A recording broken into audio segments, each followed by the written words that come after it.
Terry Raffensperger is a defendant in a lawsuit that went to trial just a few hours ago. That lawsuit filed by Stacey Abrams' group over the 2018 election.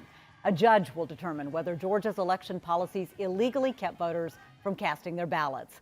CBS 46's Rebecca Schramm is live at the federal courthouse. Rebecca, this morning the judge heard opening statements from both sides. What did they have to say? Well, Gravir, I tell you, as we mentioned this morning, this is not a jury trial, so it's just U.S. District Judge Steve Jones who will be the one to decide whether state elections officials illegally suppressed votes.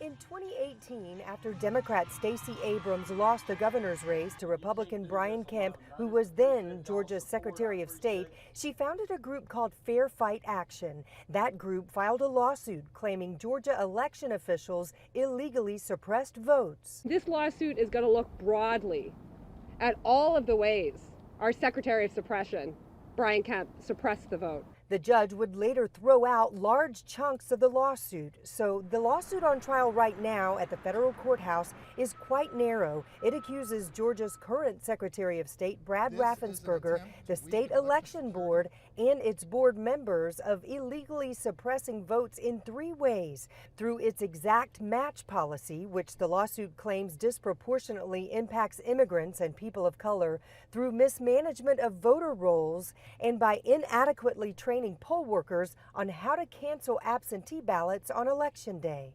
In its opening statements, the defense points out that the plaintiff's initial claim that there were tens of thousands of disenfranchised voters in 2018 never materialized. The defense also told the judge plaintiff's attorneys have spent countless hours only to find a few voters whose situations were worthy examples for trial. All of those cases, the defense claims, stemmed from human error, an issue state elections officials claim they constantly strive to improve.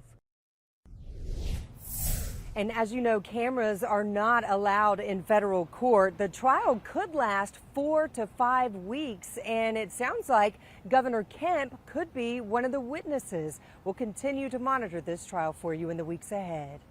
Live at the federal courthouse, Rebecca Schramm, CBS 46 News. Rebecca, thank you. And speaking